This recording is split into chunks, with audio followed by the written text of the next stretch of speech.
Mga kanter, may trako pa tayong magbabalat ng, kaya pala balatan yan mga kanter, kinikilaw pala yung balatan yan, kikiskisin mo lang yung balat yan mga kanter, oh. Ganyan, oh. Yan, kikiskisin mo siya. Nakapagtaka nga, dami yan sa atin eh. Hindi natin alam kung paano ang proseso ng pagkilaw. Yan. Kikiskisin mo yung pinakabalat niya na magaspang. Hanggang sa yung puti matira, Brad. Yan. Kikilawin lang pala yan. Kinikilaw pala ng ganyan yan. Kung alam ko lang mga kanter na ganyan yan, oh, bibiakin. Kaya tayo na pagkamalamang yan lalo eh. Yan. Oh, puputulan din pala. Yun.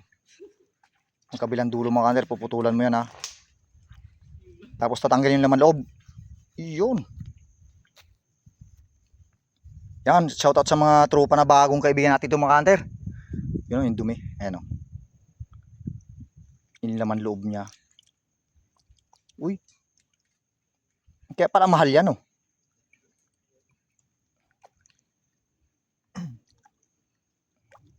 Dapat may suka din pala, sili. Ay, kukuha tayo doon sa tabi.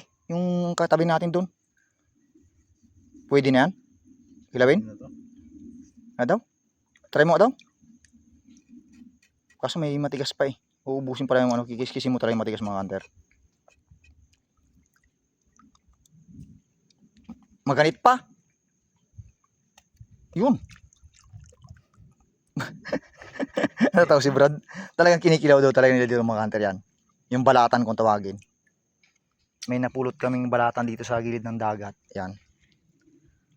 Kung saan ay kami ay may papasyalan lang. Yan oh. Shoutout kay Brad oh. Uy, malutong.